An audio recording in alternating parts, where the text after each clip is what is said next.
Hi guys, this is Adam Atkinson with See You Later Leaner. I'm here with Kori Propst, and we are talking about how to transition into the off season. So this can be very difficult for a lot of clients. When you're getting ready for a show, you're the leanest you've ever been, and things start changing. And we had kind of talked about how to expect that change earlier and how that's really important to have a game plan ahead of time. But give us some of your tips, Kori, on transitioning into off season. Yeah, well, to your point, it can feel really, really challenging, and a lot of clients don't think about it ahead of time. Two things that I liked to ask myself before the off season arrived was, what are my intentions going to be?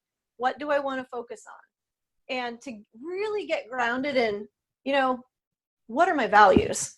Because ideally, your values didn't change between prep and no prep. You have a strong foundation as a human being. Like, health for a lot of us is important. Well, okay, what does that look like? What does health mean? What does it mean in terms of the way we fuel our bodies? And so that's a question. And then what's my purpose going to be in the off season? Is it going to be gain as much muscle as I possibly can? What would be an appropriate amount of body fat to increase to, which will dictate how, food levels and things like that. So really working with your coach to come up with some of these different, your purpose, your intentions, food levels, body fat levels, and then goals for your off season.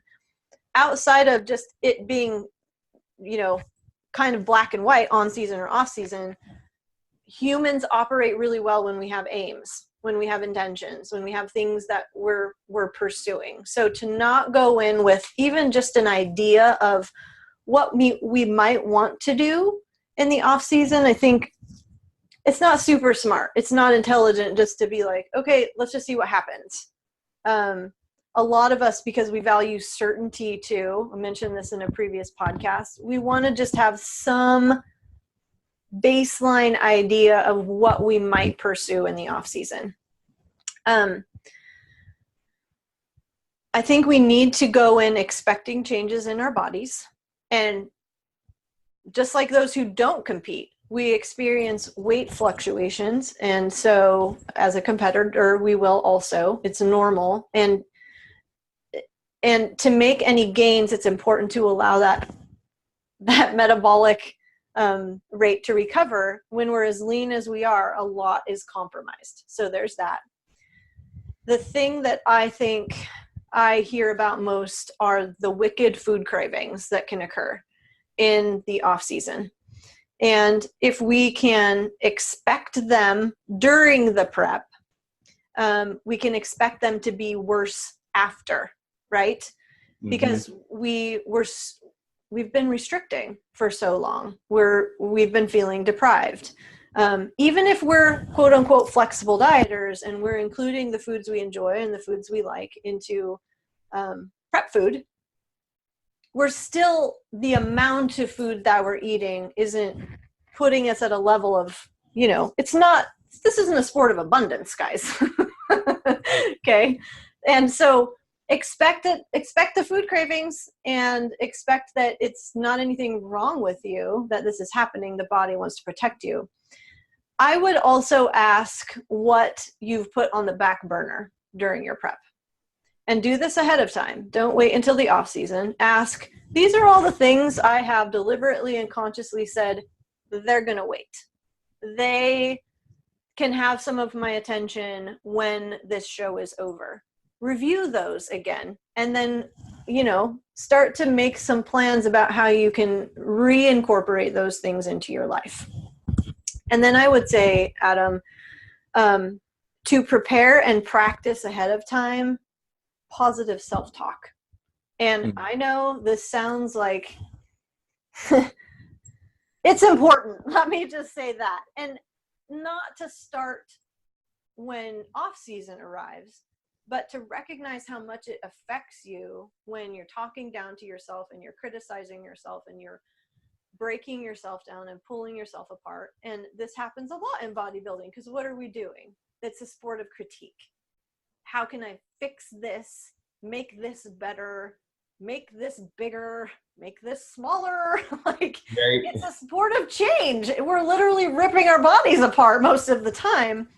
And it's not creating a super positive mental environment. So to practice asking, like, what's awesome and how can I enhance it about myself, I think is really important. Finally, I would say that go get some new clothes. As silly as this sounds, like, you're gonna have a more ample rockin' body in the off season, and you want it, guys. This is healthy. Now, I struggled with this too as a competitor. I wanted to maintain that level of 5% body fat as long as I possibly could, because it's awesome, right? Except the difference in 5% body fat and 8% body fat, just in terms of how I felt energy-wise, was like, whoa, night and day. I was like, holy crap. And then if you add on a couple more percentage of body fat, I was like, oh, I feel human again. Okay, this is kind of awesome. But then you better go get new clothes. Don't try to change and mold and fit your body into beautiful clothes. Fit clothes to your beautiful new body. Done.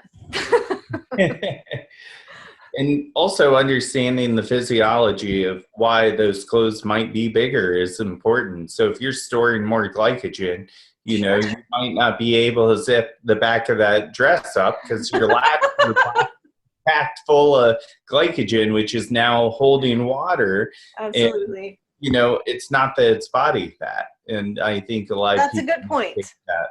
I mean, even now, and I don't compete anymore, Adam, just around that time of the month as a female, I can gain up to 5 pounds of water weight. Now, that changes how my clothes fit. I'm not going to go buy new clothes now because I have a period every month. But to your point, yes, to understand, have a level of understanding about the physiology of what's occurring, and not just freak out when you see the number on the scale, or assume that it's body fat, or that you're doing something wrong, or that you're overeating. Like, move out of the assumption making and get really curious. Talk to your coach, ask questions. Why might this be happening? What can I expect? Yes. I think it's really important to rely on the data versus, you know, completely rely on how you feel. Because I think if you just base it off how you feel, if you're feeling bad, that's just all you're going to know. But if you look at the data, you know, you're like, oh, my weight's been consistent for 3 or 4 weeks. Nothing bad is really happening, but I feel this way. And sometimes the way you feel isn't the absolute truth. Your thoughts and emotions will sometimes lie to you a bit in this process. Yeah, such a great point. I think we can easily get yanked around by thoughts and yanked around by the stories that we start to believe about the emotions or the thoughts being something that emotions just energy. And thoughts are just strings of words. They're not directives for our behavior. They don't tell us the truth. So to begin, and mindfulness, having a mindfulness practice and just learning to kind of watch our thoughts that are kind of floating across our minds, and learning to just learn to kind of, I think, be with the sensation that the emotion has. So if we're saying we have low energy, like, where do we feel that in our bodies? What does something feel heavy? Does something feel tense? Where is that? Not to judge it, and not to say, well, it's low energy, so I just need to sleep all day long, or not get out of bed, or not see people. Like, that's the story. The sensation is where the energy resides in your body, and just to kind of be able to look at that. That may sound confusing to a lot of people, but it's kind of like creating a little bit of distance between, like, here's the emotion and here's me, and we can have a conversation, but I'm not the emotion. Mhm. yanking me Yeah. around. I think recognizing how, that feels is so key. This is why people, they jump to the conclusion they have adrenal fatigue and they forget the whole root problem of, I only slept 2 hours last night. Yes. So, like, let's jump to how about you sleep more and see how I feel versus, basically diagnose yourself with a disease that doesn't even exist. On Google. Yes, let's start slow. Yes.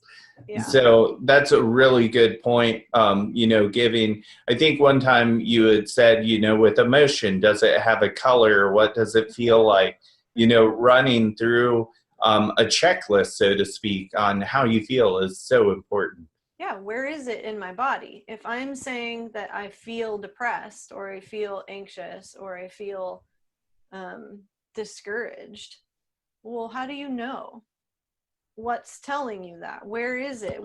Is it in your chest? Do you feel it in your stomach? Does it feel tight? Does it feel like weighty? Does it have a color to it? Does it shift or move in any way? Because emotions don't just stay and maintain themselves in one spot in our bodies, Adam. Like, they morph and move and shift and wax and wane, but most of us don't perceive that because we don't take the time to kind of ask or have some level of curiosity around it. We try to push them away.